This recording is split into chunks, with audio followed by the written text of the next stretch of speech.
It was around 9 p.m. when she stepped into the living room. I had the TV on, half paying attention to some show, and she paused for a moment, holding her phone as if weighing an important decision. I could sense something was off even before she spoke. "Hey, babe," Emily said, her tone too casual. "I'm going out tonight." I glanced at her. Emily, my wife of 6 years, was standing there in her coat, her hair freshly done, looking like she was heading to some fancy cocktail event, but I knew there was no such party. She didn't have any plans tonight. Out where, I asked, keeping my tone steady even though a knot was forming inside me. She usually went out with her friends on weekends, but this was different midweek. No notice? She paused, giving me a strange, unreadable look before saying, "I'm staying the night with someone." My heart stopped. What did she just say? "Who?" I asked, my voice quieter than expected, but she was already moving, picking up her keys like this was the most normal thing in the world. "Does it matter?" she said. "Does it matter?" I repeated, getting up from the couch, staring at her in disbelief. She didn't slow down, didn't even glance my way, like she was running on autopilot, a version of her I didn't recognize. My brain scrambled to make sense of it, but I couldn't keep up. She offered no explanation, no apology, no guilt, just that one chilling statement, "I'll be staying the night with another man then." Like a scene from a cheap movie, she was gone. She left just like that. No argument, no shouting, no fight. The door shut behind her, leaving a deafening silence in the house. For a few minutes I stood there staring at the door. There was something eerie about how calmly she walked out, like this had been decided long ago and there was nothing I could do. My hands were trembling, and I hadn't even processed whether I should be furious or heartbroken. It felt like all the air had been sucked out of the room and I could barely breathe. Then it hit me I wasn't just going to sit there and do nothing. Not this time. She thought she could walk out without me questioning it. I grabbed my phone, keys and jacket, my heart racing, adrenaline surging through me. There was no way I was letting this slide without answers. I threw on my jacket, my mind buzzing with adrenaline, shaking off the numbness. My brain was screaming, "What the hell are you doing?" but my legs kept moving. This wasn't some scene you let play out. My wife had just told me she was spending the night with another man, and then she walked out like it was nothing. She hadn't even tried to cover her tracks, and that's what hit me the hardest. It was like she didn't care enough to hide it. It felt like a challenge, and I wasn't going to back down. Stepping out into the cold night, I saw her walking to her car, moving casually, like she had all the time in the world. I stayed hidden in the shadows of the driveway, watching as she got into her car, her headlights slicing through the darkness. She backed out of the driveway, and I slipped into my own car, the engine rumbling to life. I kept my distance, not even sure how far I would take this, but I had to know where she was going. Who was this guy? As we hit the main road, I followed from a few cars back, close enough to keep her in sight. My hands gripped the steering wheel tightly, my eyes glued to her taillights. She turned left, then right, weaving through streets I knew all too well.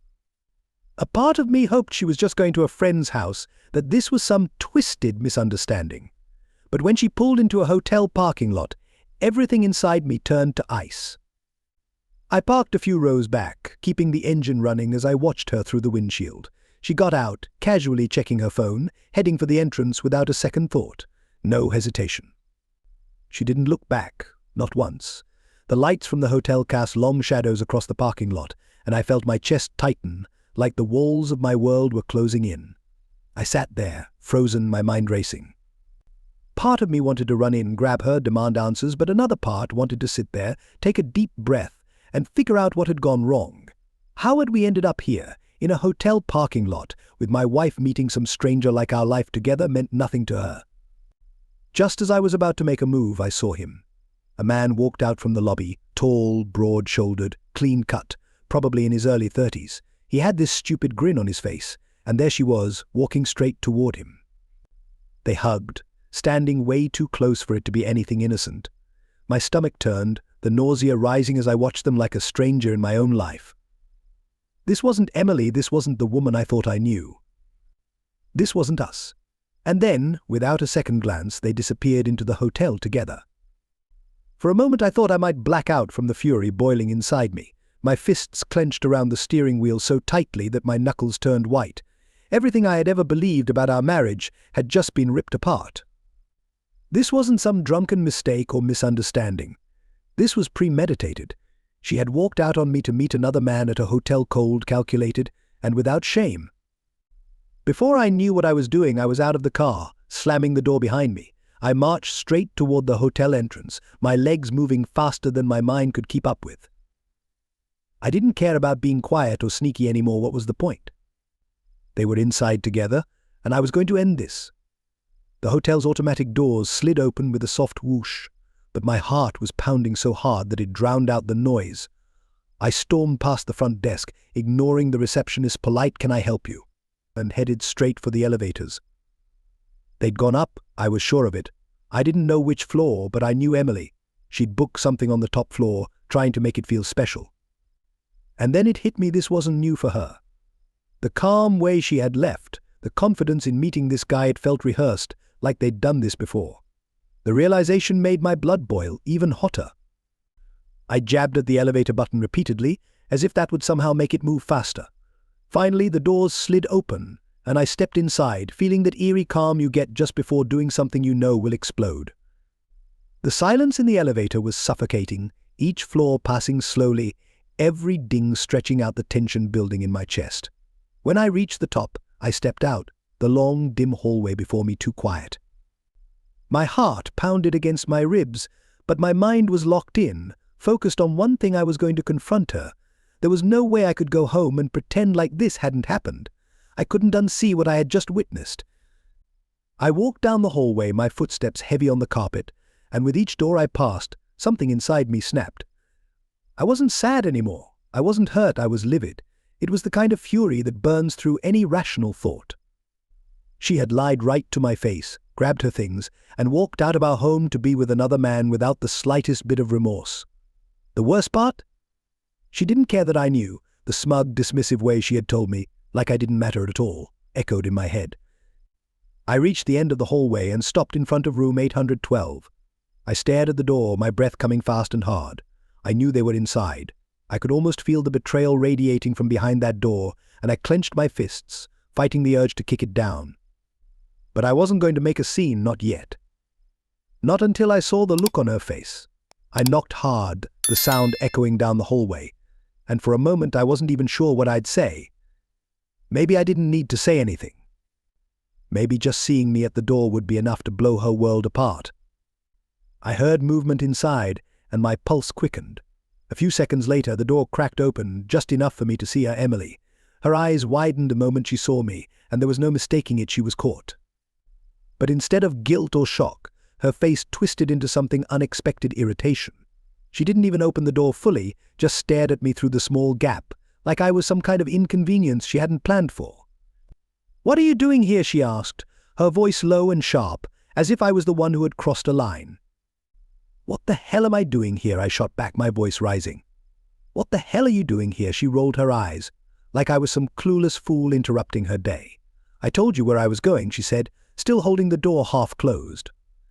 "You didn't listen. That's your problem, not mine." "My problem?" Was she serious? "You told me you were staying the night with another man," I said, stepping forward and trying to push the door open, but she held it firm, blocking me from entering. "Do you think I'm just supposed to accept that?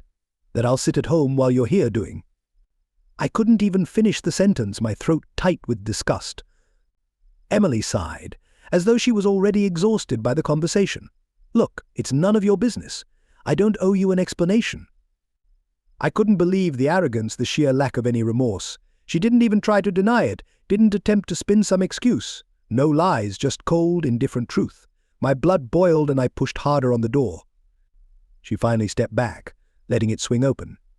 And there he was, the guy from the lobby, standing in the middle of the room, casually slipping his watch back on. He wasn't embarrassed, wasn't even surprised. He barely glanced my way, like I was just some minor inconvenience. "What's up, man?" he said with a shrug, as if he hadn't just been part of tearing my life apart. That was it. That was the moment everything inside me broke. The pain, confusion, and rage all came pouring out at once. I moved toward him, fists clenched, ready to tear him apart. But Emily stepped in front of me, her expression cold, her stare even colder. "But don't," she warned, her voice icier than I'd ever heard. "You don't get to be angry. You don't get to act like the victim here." Victim, I nearly choked on the word, completely stunned. You lied to me. You walked out on me, and now I'm standing here watching you with this piece of— I couldn't even finish the sentence, the rage making it impossible to speak. You're pathetic, she spat, her words cutting like a knife. This isn't about you. It hasn't been about you for a long time. Stop acting like it is. For the first time, I understood she wasn't sorry. Not even a little. She didn't care how much it hurt. She didn't care that she was tearing apart everything we had built together. To her, I was already history. Her words sliced through me, but what shook me wasn't her anger, it was the cold, detached certainty in her eyes. She didn't flinch, didn't defend herself, didn't feel guilty. There was no shame, just a finality in her voice, like I was an inconvenience she had already moved on from. I couldn't wrap my mind around it. How did we get here? How did she get here? Then, right in that moment, something in me snapped. The part of me that still clung to hope, that believed maybe this was some kind of nightmare I could wake up from, shattered completely. She had made it crystal clear I didn't matter anymore. The Emily I thought I knew was gone. The woman standing in front of me, who once promised me love and loyalty, was now a cold, heartless stranger who wouldn't care if I burned alive right there. You really don't give a damn, do you? I asked, my voice low, trembling with emotion. I hardly recognized myself. It was like I was watching from outside my own body, unable to control the fury and disbelief twisting inside me. Emily crossed her arms, rolling her eyes like I was a child throwing a tantrum. I've told you before, this isn't working. You just didn't want to listen, so I moved on. Moved on, I laughed bitterly, though there was no humor in it. You don't move on by sneaking off to hotels with another man while you're still married. You didn't even have the decency to end things properly. You just left. Because I was done, she said flatly. I'd been done for a long time, but you wouldn't accept it. So yeah, I found someone else. I didn't owe you an announcement. She made it sound so simple, like I was the one being unreasonable for expecting basic respect. My fists tightened at my sides and I stepped closer, trying to hold back the anger threatening to explode. You couldn't even respect me enough to end it. You had to lie, sneak around, and walk out like I was nothing. That's how little I meant to you. For a split second I thought I saw something flicker in her eyes, guilt, maybe, or just irritation. But it vanished as quickly as it came. She shrugged, her voice casual and cruel. You were convenient. That's it. Convenient, the word hit me like a punch in the gut. All the years we spent together, all the moments I thought mattered, just convenient to her. I felt a coldness seep into my bones, replacing my anger with something darker. There was no coming back from this. You could have left, you could have told me, I said, my voice shaking. But instead you chose to tear everything apart in the worst way possible. She rolled her eyes, clearly exasperated. God, you're so dramatic. You act like this is some huge betrayal. People fall out of love. It happens. Grow up. I stared at her, really seeing her for the first time. This wasn't the woman I'd built my life with. She was selfish, cold, and I had been blind to it for far too long. Then the guy, the one who had been standing there like none of this mattered, finally spoke up. Look, man, it's not that deep. People move on. It sucks. But it happens. It wasn't his words, but the casual, almost bored way he said it, that stung. Like the destruction of my marriage, my life was nothing but a minor inconvenience. I felt the rage rising again, even hotter this time, and before I knew it, I stepped toward him, fists clenched tight. You stay the hell out of this, I growled, my voice dangerously low. This is between me and my wife, but before I could do anything, Emily stepped in front of him, like she was protecting him. Don't even think about it, she warned, her voice sharp, almost threatening. You're not going to make a scene, not here. I glared at her, my voice shaking with disbelief. A scene? You're worried about a scene after all this? After you walked out on me, lied to my face, and now you're standing here defending this guy. She didn't flinch. I'm worried about you making a fool of yourself, but then again, you're good at that. That was it. That was the moment I realized there was nothing left to salvage. The woman I loved was gone, replaced by someone who didn't even see me as human anymore. To her, I was just an obstacle in her shiny new life with this guy. I backed away, the weight of it all crashing down on me at once. My hands fell to my sides, the fight draining out of me. There was nothing left to fight for. She had destroyed it all. Fine, I said quietly, my voice hollow. You win? I'm done. For the first time I saw something flicker in her eyes, maybe surprise, maybe relief, but it didn't matter anymore. Nothing she said or did mattered. I turned around and walked out, leaving her and that guy in their little bubble of betrayal. As I stepped into the cold night, something inside me shifted. The anger was still there, but it wasn't burning as hot. It was like embers simmering just under the surface, waiting for the right moment to flare up again. But I was done with them, done with her. I got into my car and slammed the door shut, the sound echoing in the empty parking lot. My hands gripped the steering wheel so tightly I thought the leather might tear. I could still see the hotel in my rearview mirror, that sterile, emotionless building that now felt like the graveyard of my marriage. Emily was up there with him, probably not even thinking twice about what had just happened. I sat there, the engine idling, staring straight ahead. I didn't move, didn't blink. My mind was blank, like everything inside me had short-circuited. The fury that had consumed me in that room was now replaced by a suffocating emptiness. I didn't even know what to feel anymore. Anger, sadness, betrayal, they all mixed together into a crushing weight. She had killed our marriage with one sentence, "I'll be staying the night with another man," and I had stood there, helpless, as she twisted the knife over and over. How had I let it get this far? How had I missed the signs, the lies, the way she had slowly slipped away from me? But no, this wasn't about missing signs or being blind. This was about her selfishness, her cruelty, the way she treated me like I was just an obstacle in her path.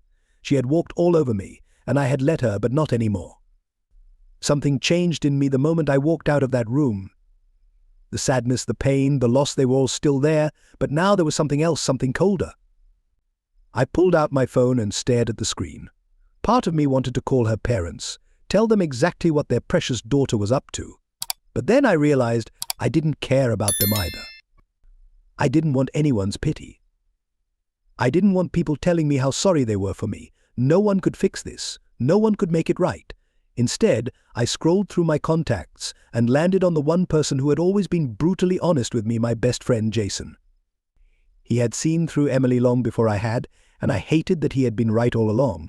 But right now I needed to hear his voice, needed someone to ground me before I lost control completely. I hit dial, and after 2 rings he picked up. "Hey man," he said, sounding half asleep. "What's up? Everything okay?" The second I heard his voice, everything came pouring out: the hotel, the guy, Emily's cold indifference, the way she had basically tossed our marriage in the trash. I talked faster than I could think, not even sure if I was making sense. By the time I finished, I was out of breath, and there was silence on the other end. Jason finally spoke, his voice serious. "Dude, I don't even know what to say. That's messed up. But listen, are you okay? Where are you right now?"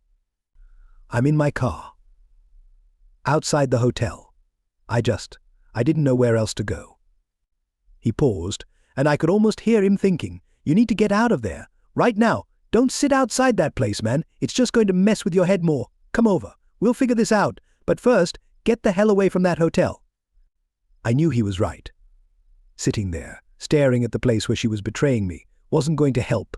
It would only fuel the anger, and I didn't trust myself to hold it together, so I put the car in gear and pulled out of the parking lot, leaving that miserable place behind me. The drive to Jason's was a blur. The city lights passed by in a smear, but I barely noticed. My mind was racing, replaying every word, every detail of the night, the way she had looked at me with disgust, the smug, careless attitude of the guy, like none of it mattered. When I finally pulled up in front of Jason's house, he was already waiting at the door. I barely made it inside before everything hit me all at once. The second I stepped through the door, the adrenaline wore off, and exhaustion crashed over me like a wave. I didn't even make it to the couch before I sank to the floor, my head in my hands. Jason sat down next to me, not saying anything at first, just letting me catch my breath. He didn't push me to talk or ask questions. He just sat there, his presence steady, like an anchor keeping me from spiraling out of control. After a few minutes he finally spoke, his voice calm and reassuring. "You did the right thing by walking away, man. Nothing you could have done in that room would have made it better." "I feel like I should have done more," I muttered, my voice rough. "I don't know," punched the guy, screamed at her something. Jason shook his head. "No, that's exactly what they wanted. They were trying to provoke you, to make you lose control. If you'd snapped, they would have twisted it and made you the bad guy. You left with your dignity intact. That's more than she deserves." I nodded, but inside I didn't feel dignified. I felt shattered, empty, like everything I'd built with her had been wiped away in one night. What the hell do I do now, I asked, my voice cracking. Do I just let her get away with this? Jason's expression hardened. No, she doesn't just walk away clean. You have options. Divorce her, take her to court, and make sure she knows she messed with the wrong person. But don't let her crawl back into your head. That's how she wins. His words sank in, and for the first time since this nightmare began, I felt a glimmer of clarity. Jason was right. I needed to act not out of rage or desperation, but to regain control. This wasn't just about what Emily had done anymore, it was about how I would take back my life. She's not going to win, I said quietly, mostly to myself. Not this time. Jason clapped a hand on my shoulder. That's the spirit. We'll figure this out. But first you need some sleep. You've been through hell tonight. I knew he was right, but as I lay there on his couch later that night, staring at the ceiling, I made a promise to myself I wouldn't be the victim anymore. If she wanted to destroy me, fine, but I'd be the one walking away with my head held high. The next morning I woke up with a clarity I hadn't felt in months. Lying there on Jason's couch, the dull ache in my chest was still there, but now it had a sharper focus. The pain had turned into something else, something that made me want to act, to take charge. The shock of Emily's betrayal had worn off, and all I could think about now was how I wasn't going to let her walk all over me anymore. She thought she'd already won, thought she could move on like I was just some forgotten chapter in her life, but she was wrong. I sat up, rubbing my face, still feeling the weight of the night before, but now there was a plan forming in my head. It wasn't just about revenge. It was about taking back control of my life, my home, and my future. Emily had made her choice, and now it was time for me to make mine. Jason was already in the kitchen brewing coffee when he saw me. He didn't say anything at first, just slid a mug across the counter. "How are you feeling?" he asked, leaning against the counter. "Not great," I admitted, taking a sip. The bitterness of the coffee snapped me awake. But better than last night. I've been thinking I can't just sit around waiting for her to screw me over again. I need to act before she does. He nodded like he'd expected that. "You're right. She's not going to make this easy for you, and from what you've told me, she's already checked out. You have to assume she's planning her next move." I set the mug down, my mind racing. First things first, I need to lock down everything on my end. Finances, the house, everything. I don't trust her not to try and take half of what I built. For all I know, she's been planning this for a while. Jason gave me a serious look. "Do you have a lawyer?" "Not yet," I said. "But that's my next call." We spent the next hour going over the basic steps I needed to take, things I hadn't even considered.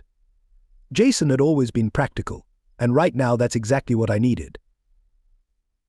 As much as I wanted to march back into that hotel and tear everything apart, I knew that wasn't going to help.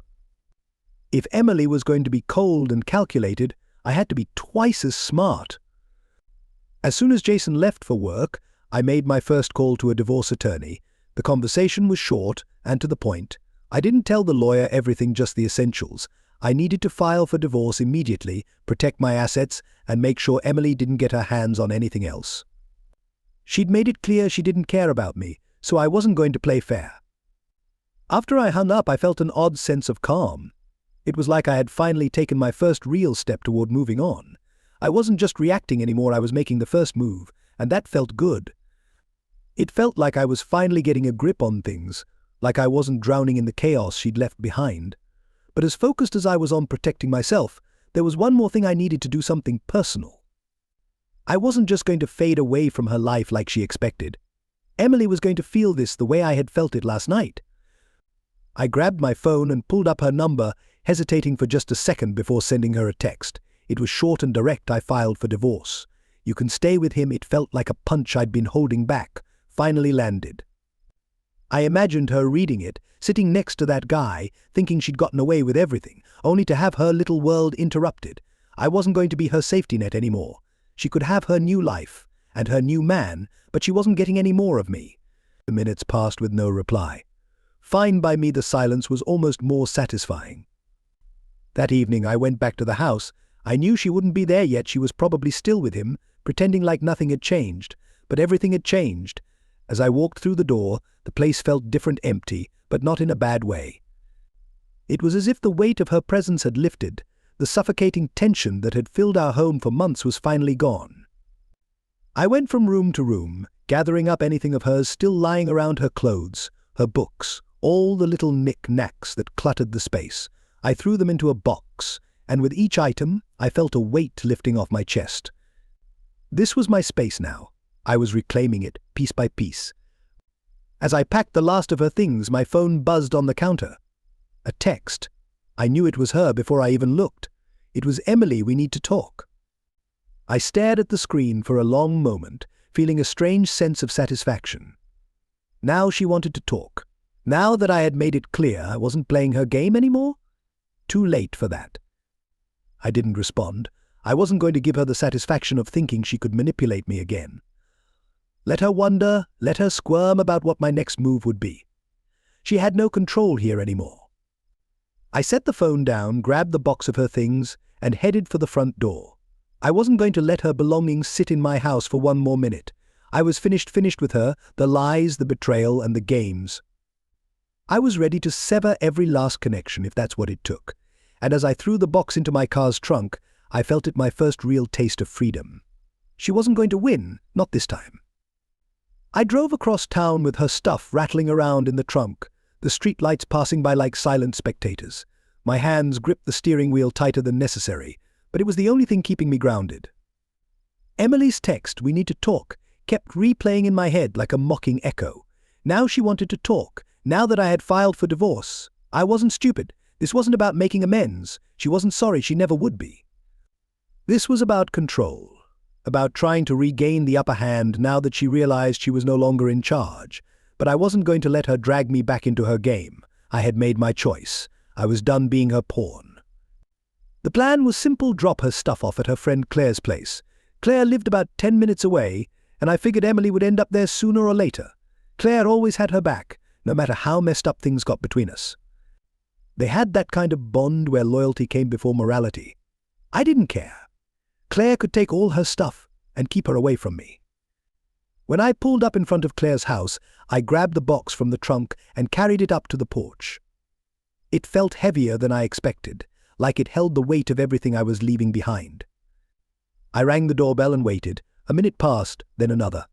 Finally the door opened, and there was Claire, standing with that same fake sympathetic expression she always gave me.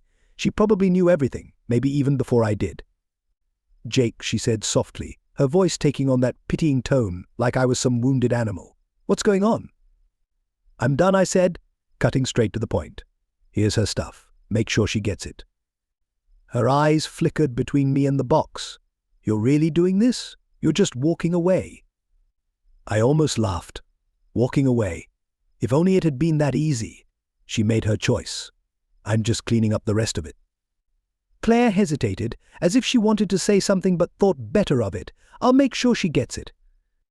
Good. I turned and started heading back to my car, but before I reached it, her voice stopped me. "She never thought you'd actually do it, you know. She didn't think you'd be the one to leave." I froze. There it was, the truth slipping out in a rare moment of honesty. Emily had believed she had me wrapped around her finger, convinced I would stick around no matter what she did. Well, she was wrong. Without turning back, I said, "I'm not waiting for her to destroy what's left." I got in my car, started the engine, and drove away, leaving Claire and all that baggage behind. The streets were quieter now, emptier, and for the first time in a while I felt like I was moving forward both literally and figuratively. But as I turned onto the main road, my phone buzzed again. Another text. I didn't want to look, but curiosity got the better of me. It was from Emily again: "Meet me at the house. Now." I clenched my jaw, tempted to ignore it, but something in me needed closure. I had to see this through, even if it meant one last face-to-face confrontation. She wasn't going to walk away from this without feeling some kind of consequence. I swung the car around and headed back toward the house. The whole drive, I kept wondering what she could possibly want to say. What did she have left to explain? Maybe it was one last attempt to twist the knife. Or maybe she thought she could guilt me into staying in the mess she'd created. Either way, I wasn't going in there blind. My defenses were up. When I pulled into the driveway, her car was already there. She hadn't even bothered to return to the hotel or wherever she had spent the night. She was waiting for me, leaning against her car, arms crossed, her eyes cold and calculating. The carefree, reckless Emily from the night before was gone. This was someone else, someone ready for a fight. But I wasn't the same Jake who had stood there, stunned and helpless, the night before either.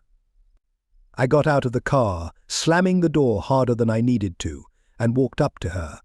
We stood there for a moment, the tension thick between us, neither of us saying a word. Finally, she broke the silence. "So divorce?" Her voice was sharp, a mix of disbelief and anger. "That's how you're handling this?"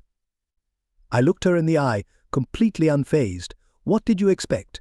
You told me you were staying with another man. Did you think I was just going to sit around and wait for you to decide when you were done?" She pushed off the car, stepping closer, her eyes flashing with irritation. "You're overreacting. This isn't how I thought things would go. We were supposed to work through this. We've been together for years, Jake. You don't just throw that away." I couldn't believe what I was hearing. Work through this? Emily, you walked out on me to meet some guy at a hotel, and you didn't even bother to hide it. What exactly were we supposed to work through after that? She huffed, like I was being unreasonable. "It's not that simple. We've been drifting apart for months, you just didn't notice. I needed something different, something new. That doesn't mean I didn't care about us." "You needed something new," I repeated, disbelief sinking in, "and I was just supposed to sit back and wait for you to get it out of your system. Is that the kind of relationship you thought we had?" She glared at me, her eyes narrowing. "You're acting like I'm the only one at fault here. You haven't exactly been present, Jake. You buried yourself in work. You didn't even notice when I started pulling away. This isn't just on me." I shook my head, laughing bitterly. "You're unbelievable. You think this is about me? That me not being around enough justifies everything you've done. You couldn't even be honest with me. And now you're trying to make it seem like I'm the bad guy." She threw her hands up, frustration spilling over. "I'm not saying this is all your fault, but don't act like you're some innocent victim. Relationships are complicated. People change, and I've changed." I stood there, feeling the last bits of our connection break. There was no saving this, no going back, and I didn't want to. "You're right," I said finally, my voice calm but colder than I intended. "You've changed, and so have I. I'm done fighting for something you already threw away." Her expression shifted, as if she hadn't expected that.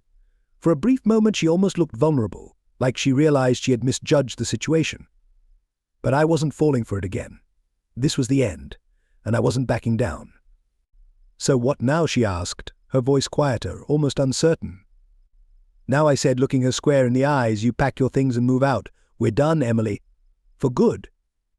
Her face hardened again, the vulnerability vanishing in an instant. She knew it was over, and there was no turning back. "Fine," she snapped, turning on her heel and heading for the door. "I'll pack my stuff, but don't think this is the last you'll hear from me." I didn't respond. I didn't need to. The game was over, and she knew it. As I watched her walk into the house, I felt a strange sense of peace settle over me. I wasn't afraid of her anymore. The house was eerily quiet once she stepped inside, the air heavy with the finality of what had just happened. She went straight to the bedroom without saying a word, and I didn't follow. I stayed in the living room, leaning against the wall, letting the silence envelop me. It was strange how peaceful it felt after finally saying what I had been holding in. We're done, there was no going back. I heard her moving around upstairs, opening and closing drawers, the faint sound of her phone ringing. Probably calling Claire to come help, or maybe even that guy. I didn't care. Let her pack, let her leave. This was the end, and for once I wasn't angry. There was no rage left, no bitterness gnawing at me, just a heavy sense of relief. It felt like I had finally exhaled after months of holding my breath. I sat down on the couch, staring at the empty space that used to feel so stifling. I thought about all the nights we had spent here watching TV, laughing, planning our future. It felt like a different life now, one I could barely recognize. The weight of the past few months hit me all at once, how long I had pretended everything was fine, how I had ignored the cracks in our marriage, hoping they would fix themselves. But nothing could fix this, and the truth was, I didn't want to fix it anymore. After about half an hour, I heard her coming down the stairs. Her footsteps were quick, determined. When she appeared in the doorway, she was holding 2 bags, her face set in a cold, indifferent expression. She didn't look at me directly, just stood there for a second, as if waiting for me to say something, maybe expecting one last fight, a plea for her to stay. But there was nothing left to say, no more games to play. We both knew it was over. "I'll send someone for the rest of my things," she said, her voice flat. "I don't want to come back here again." "Good," I replied, without looking at her. "Neither do I." But she hesitated for just a moment, like she might say something more, but then she turned and walked out the door, bags in hand, leaving the house and our life behind. The sound of the door clicking shut was final, like the punctuation at the end of a story that had dragged on for far too long. I didn't get up to watch her drive away. I didn't need to. I knew it was over. For a long time, I just sat there, staring at nothing, letting the reality of it all sink in. Emily was out of my life now, and though it felt strange, it also felt right. She wasn't the woman I had fallen in love with anymore. Maybe she hadn't been for a long time, and I had just been too blind to see it, but now, with her gone, it felt like I could finally breathe again. The house felt bigger, lighter, like a weight had been lifted off the walls themselves. Eventually, I stood up and walked through the house, noticing how empty it felt without her things. The silence wasn't suffocating anymore, it was calming. I wandered into the bedroom where she had packed the last of her belongings. The closet was half empty, the drawers open but bare. Her scent lingered faintly in the air, but it didn't bother me the way I thought it would. It was just another reminder of what used to be, something I could finally leave behind. I opened the window, letting the cool night air wash over the room, as if I were clearing out the last traces of her. The divorce papers were already in motion, and soon everything would be finalized. The life we had built together would officially be over, but in my mind it had ended the moment she walked out the door to meet him. Later that night, I sat down at the kitchen table with a beer in my hand, staring out at the quiet street. For the first time in months, I felt the weight of the future pressing down on me, but this time it didn't feel scary. It felt open, like a blank page waiting for me to write the next chapter. I wasn't sure what would come next. There was still so much to figure out, like how to rebuild my life and what my next steps would be. But for the first time, I felt like I had control again. Emily had made her choices, and now I was making mine. I wasn't the broken man she thought I would be. I wasn't sitting here wallowing in self-pity, waiting for her to come back. I was moving forward, and that was something she couldn't take away from me. As I finished my beer, I thought about everything I had learned from this mess, about how much I had ignored, how much I had let slide, all because I was too afraid to face the truth. If there's one thing I could tell anyone going through something like this, it would be this: don't wait until it's too late. Don't ignore the signs. Don't let someone else control your life or your happiness. If they don't respect you, if they're lying to you, walk away. You deserve better. I stood up, tossed the empty bottle in the trash, and looked around the house one last time. It felt different now, not a reminder of what I had lost, but a symbol of what I had gained: freedom, clarity, and a future where I wasn't constantly questioning if I was enough. And as I walked upstairs, ready to collapse into bed, I smiled to myself for the first time in a long while. Emily was gone, but I was still here. And for the first time, that felt like enough.